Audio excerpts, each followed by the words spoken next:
Assalamualaikum warahmatullahi wabarakatuh. Innal hamdalillah nahmaduhu wa nasta'inuhu wa nastaghfiruh wa na'udzu billahi min syururi anfusina wa min sayyiati a'malina may yahdihillahu fala mudhillalah wa may yudhlilhu fala hadiyalah. Asyhadu an la ilaha illallah wa asyhadu anna Muhammadar Rasulullah. Saudara-saudaraku, alhamdulillah wa nikmatillah, kita panjatkan puji dan syukur kita kehadirat Allah Subhanahu wa taala sampai pada hari ini ya. Hari ini di hari Ahad ya, tanggal 26 November tahun 2023 ya. Kita masih diperkenankan untuk bertemu kembali di podcast Lukman Effendi, dan pada hari ini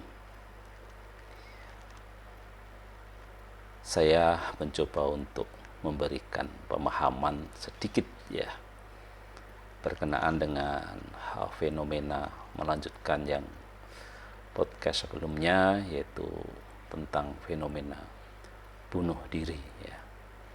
Jadi bagaimana bunuh diri ini sesungguhnya di dalam Islam ya, di dalam konteks ajaran Islam ya.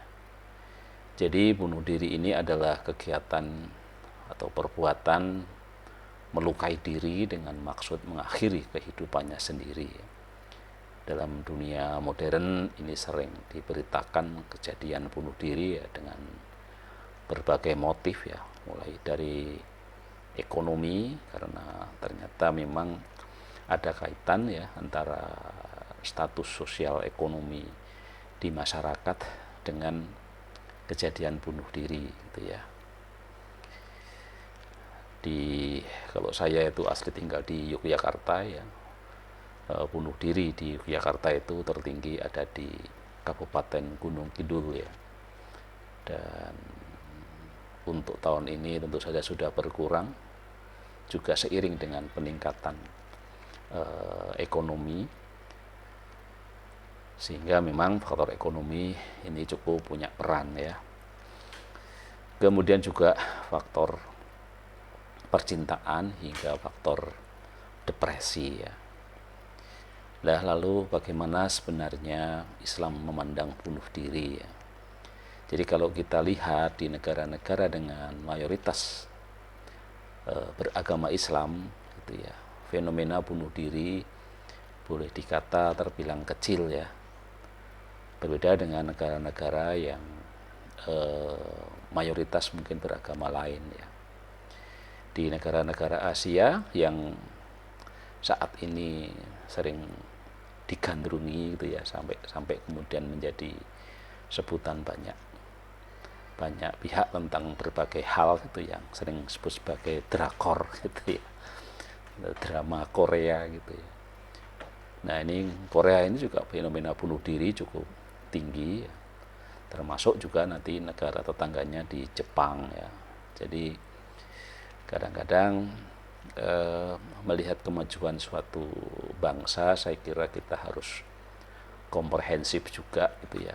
Jadi ada hal-hal yang positif di negara-negara maju berkenaan dengan kedisiplinan ya, tetapi juga bagaimana menyikapi hidup. Saya kira sikap-sikap hidup kita yang penuh dengan ketundukan kepada Tuhan yang Maha Esa ya. Kalau kita orang Islam ya tunduk kepada Allah Subhanahu wa taala. Saya kira itu bisa menjadi faktor penghambat terhadap fenomena bunuh diri ya. Nah, tentu saja dengan demikian kita bagaimana sesungguhnya Islam itu memandang bunuh diri ya, sehingga di negara mayoritas Islam itu bunuh diri itu tergolong rendah gitu ya. Dalam berbagai ayatnya ya, Al-Quran menyatakan bahwa di surat An-Nahl ayat 70 ya. Allah menciptakan kamu ya, kemudian mewafatkan kamu, dan di antara kamu ada yang dapat dikembalikan kepada umur yang paling lemah atau pikun, teringat dia tidak melihat lagi sesuatu pun yang pernah diketahuinya. Sesungguhnya Allah Maha mengetahui lagi Maha kuasa gitu ya. Kemudian juga di surat Al-Mulk di ayat 2 ya, yang menjadikan mati dan hidup, menyelesaikan dia menguji kamu, siapa di antara kamu yang lebih baik amalnya, dan dia Maha perkasa lagi Maha pengampun. Dari dua ayat di atas kita bisa melihat bahwa fenomena kematian ya suatu saat pasti akan datang ya, entah itu di masa kanak-kanak, di masa muda, di masa dewasa ya, bahkan juga di lanjut usia atau usia lanjut ya. Jadi memang fenomena kematian bisa terjadi kapan saja ya. Ini juga yang seringkali di dalam dunia kesehatan kita seringkali mendapat protes ketika mengkampanyekan hidup sehat ya, misalnya tentang rokok gitu ya. Kadang-kadang kita dihadapkan pada satu kasus saja yang kasuistis gitu ya, dijadikan contoh gitu ya. Ketika ada seorang perokok yang sampai berusia lanjut gitu ya. Padahal ya sebenarnya kan yang kita lihat memang bukan, kalau soal mati kan itu memang Allah yang menentukan gitu ya. Tetapi bahwa ilmu pengetahuan mengatakan bahwa rokok itu berakibat buruk terhadap kesehatan, saya kira itu sudah dibuktikan gitu ya. Jadi hidup dan mati ini adalah di tangan Allah yang Ia ciptakan ya, untuk menguji iman, kemudian amalan dan ketaatan manusia terhadap Tuhan gitu ya, Sang Penciptanya.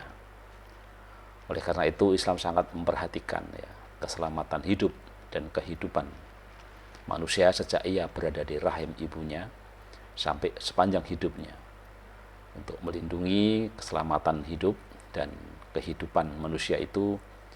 Islam menetapkan berbagai undang-undang, perdata, dan juga pidana berserta sanksi larangan-larangannya ya, baik di dunia berupa larangan yang berupa had dan kisos ya, termasuk larangan mati, denda, atau takzir ya, norma yang ditetapkan oleh ulil amri atau lembaga peradilan. Islam juga memutuskan di akhirat berupa siksaan Allah baik di neraka kelak gitu ya. Jadi agama Islam secara syariah melarang kita untuk menjatuhkan diri ke dalam kebinasaan dan perbuatan bunuh diri. Hal ini dapat dilihat dari salah satu unsur tujuan syariah atau maqasid asyariah, yaitu perlindungan terhadap jiwa dan raga. Al-Quran dengan jelas menyatakan di surat Al-Baqarah ayat 195, dan janganlah kamu menjatuhkan dirimu sendiri ke dalam kebinasaan, dan baik-baiklah karena pada Allah yang terkait dengan orang-orang yang baik gitu ya. Kemudian juga di surat Quran surat An-Nisa ya, ayat 29 sampai 30 disebutkan, dan janganlah kamu membunuh dirimu, sesungguhnya Allah adalah Maha Penyayang kepadamu, dan barang siapa kesalahan demikian dengan hak dan aniaya, maka kami kelak akan memasukkan ke dalam neraka, yang demikian itu adalah mudah bagi Allah. Jadi dari ayat Al-Quran tersebut di atas dengan sangat jelas menunjukkan bahwa bunuh diri dilarang keras oleh Islam dengan alasan apapun ya. Dengan demikian sangat keliru ya kalau ada anggapan bahwa dengan jalan bunuh diri segala masalah dapat selesai dan berakhir gitu ya. Kemudian juga ini sebagai satu informasi bahwa fenomena-fenomena di beberapa kalangan Islam tentang bom bunuh diri misalnya, ya itu memang tidak ada di dalam Islam ajaran seperti itu ya. Jadi bunuh diri itu tidak menyelesaikan masalah, dan masalah tidak akan berakhir.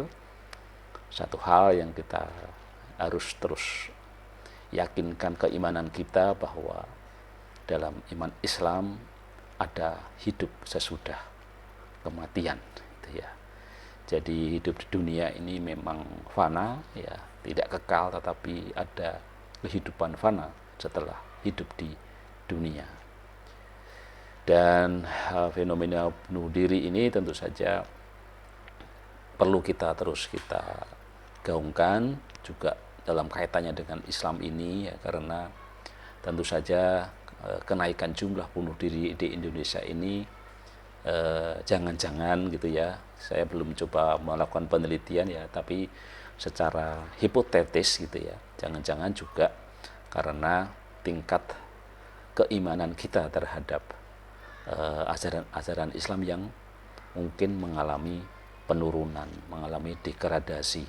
Jadi mari kita terus tingkatkan keyakinan kita bahwa bunuh diri bukanlah solusi ya, dan Islam sangat melarang perilaku bunuh diri. Marilah kita terus nikmati hidup sebagai proses untuk menuju alam yang kekal gitu ya. Jadi waktunya terus kita membeli perbekalan hidup kita untuk kita bawa di kehidupan yang kekal ya. Jadi mungkin itu saja yang bisa kita sampaikan ya.